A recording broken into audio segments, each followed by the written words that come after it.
As we know, Mainers have plenty of stories to tell. And one woman in York County is doing her part to capture them. Take a look. Nicole Morin-Scribner would tell you she's a pretty good listener. I'm also pretty passionate about capturing stories. Two passions that have helped her bring a project called Voices of Biddeford to life. It's a series of interviews and a different approach to documenting the city's rich history through the eyes of the people and families who have lived there. I started with the Good Shepherd sisters, who were the teachers when I went to school here in Biddeford.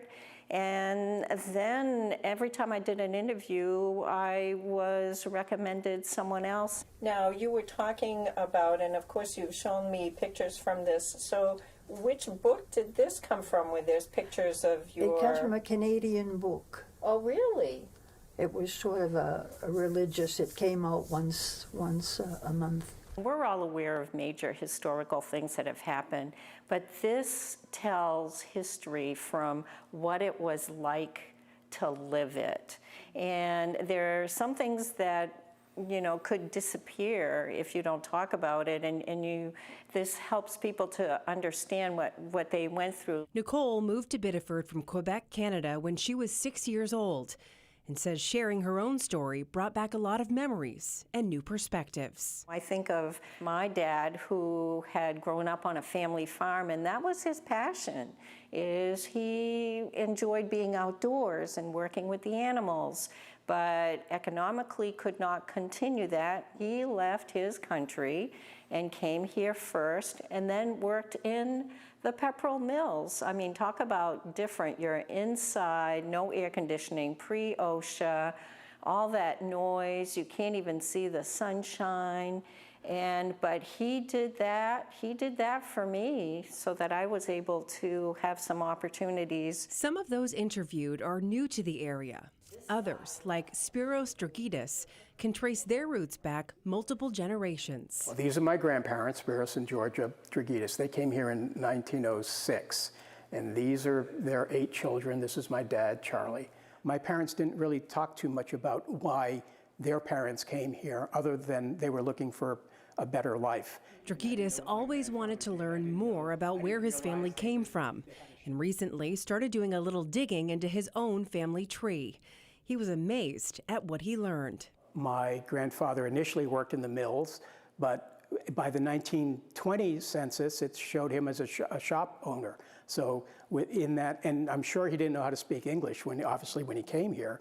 So I don't know whether he ever did learn how to speak English, but he knew how to repair shoes. And so he started a shop.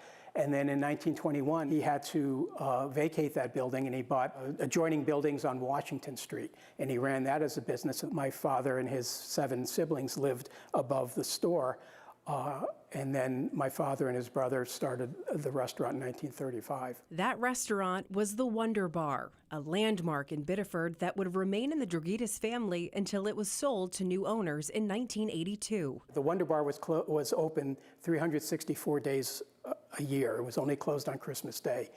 They worked very hard, the 4 brothers, to run a successful business, so to make the lives of their families, better. Nicole says that desire for a better life is the foundation for a lot of the stories captured for the project. One of the things that I really came away with when I was hearing all these stories is how similar they were. The struggles that they went through, how hard they worked, especially when they first came to this community. Not to mention some little funny anecdotes too. Like, one thing that comes to mind is when I interviewed someone who, Biddeford used to be a mecca for speed skating. And it was like the thing in town. And we had one individual who won. I mean, his house is just absolutely full of all kinds of trophies. He competed nationally. And one of the things that he shared is when he first started doing that, people didn't have money. And so do you know what they wore for uniforms? They dyed long underwear. And that's what they wore as uniforms for their speed skating. And we normally like to start these interviews with asking the person being interviewed, when and where were you born? I was born here in Biddeford, and I